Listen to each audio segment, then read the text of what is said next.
On the morning of April 11th, 2025, the sun poured its golden light through the towering stained glass windows of St. Peter's Basilica.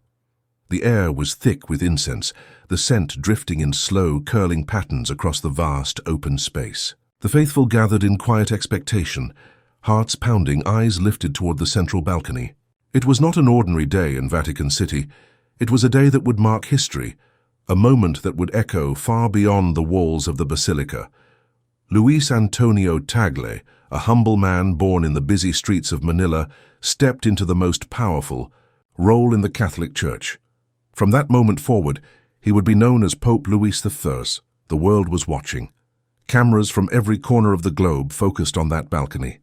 Inside homes, churches, cafes, schools, and even in the streets, people held their breath, waiting to witness a rare and powerful moment. For the first time in centuries, the leader of the Catholic Church would not come from Europe.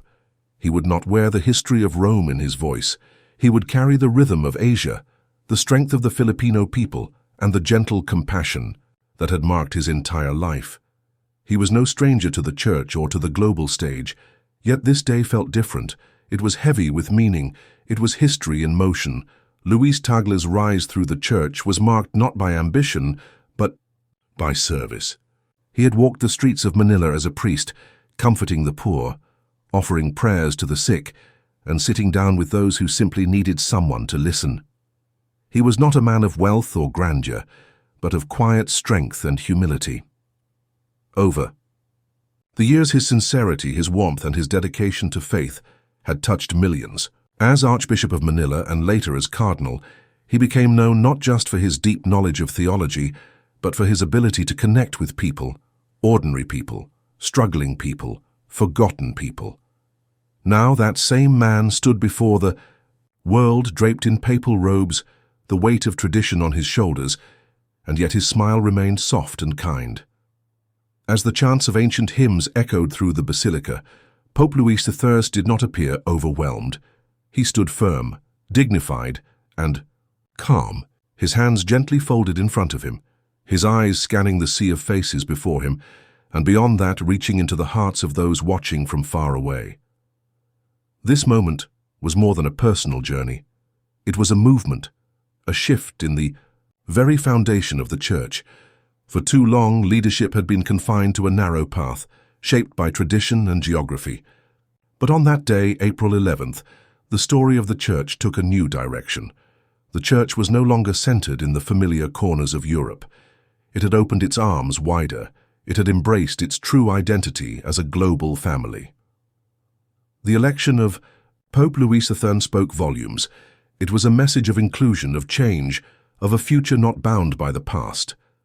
The ceremony blended old and new, the marble columns, the golden altar, the solemn voices chanting in Latin, all whispered of centuries gone by.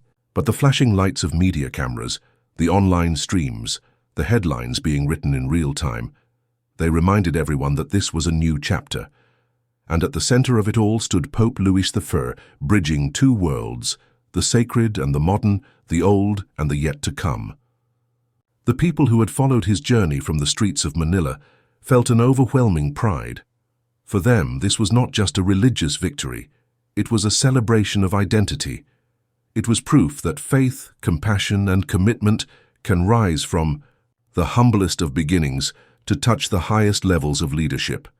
Pope Luis I was not just the Pope of the Vatican. He was their Pope, a man who had walked among them, not above them. As he approached the edge of the balcony, the crowd fell into a deep silence. It was as if the very air held its breath.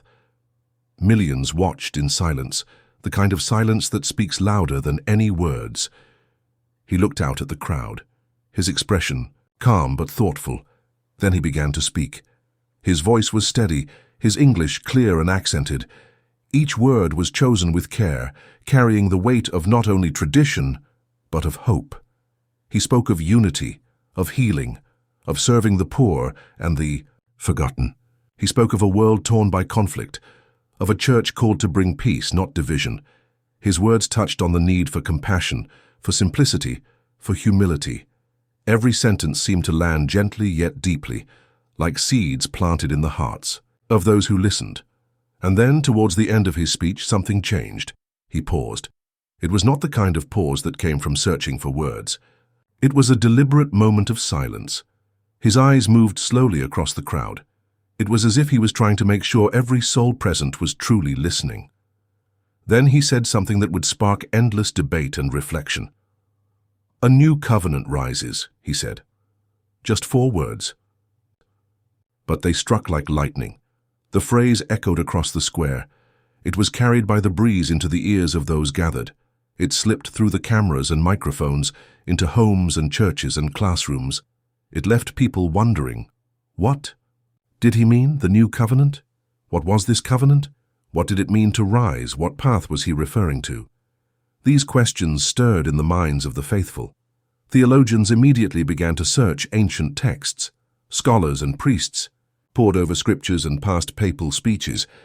Was this a prophecy? Was it a reform? Was it a renewal of the Church's mission? Or was it something entirely new? Some believed it was a signal for deep change, a call to strip the Church of its excesses and return to its roots. A church that once grew from the dusty streets of Jerusalem, that once gathered in humble homes, that once preached with empty hands and full hearts. They saw in his words a return to that spirit, a promise to build a church not of power but of service. Others believed it was a call for unity, not just within the Catholic faith, but across religions. In a world so divided by beliefs, ideologies, and politics, his words seemed to reach across those walls. They saw in the new covenant a message of shared humanity, of spiritual friendship between different faiths. Still others saw it as something even more personal, a call for inner transformation, for a deeper, quieter faith, not one shouted from pulpits, but one lived in daily kindness, in silent prayers, in the way we treat each other when no one is watching. The mystery deepened, and yet perhaps that was his intention. Perhaps he did not want to give all the answers. Perhaps the power of the moment was in the question itself, in asking people to think, to reflect, to pray, in inviting the world to find its own meaning in those 4 simple words. In the weeks that followed, conversations about the new covenant exploded across the world. In churches, in universities, in online forums, people debated its meaning. Priests gave sermons on it, writers penned essays, youth groups held discussions. In small villages and large cities, the phrase became a spark, a quiet fire that lit the hearts of many. And all the while, Pope Louis I did not rush to explain. He continued to lead with quiet strength. He visited the poor. He spoke to children. He met with leaders of other religions. His actions, simple and kind, began to give shape to the mystery he had spoken. Was this the covenant? A life lived with purpose, compassion, and humility? Was the new covenant not written in books, but lived in deeds? As time passed, more and more people began to see the answer not in grand declarations, but in small acts of love. Still, the mystery remains, and perhaps it always will. Perhaps the new covenant is not a destination, but a journey, a path each person must walk, a whisper that leads the heart, not with force, but with faith. Under the watchful statues of saints, beneath the soaring ceilings of the basilica, the new pope quietly goes about his work. He does not seek the spotlight. He does not chase headlines. He moves slowly, gently, like a river shaping the land over time.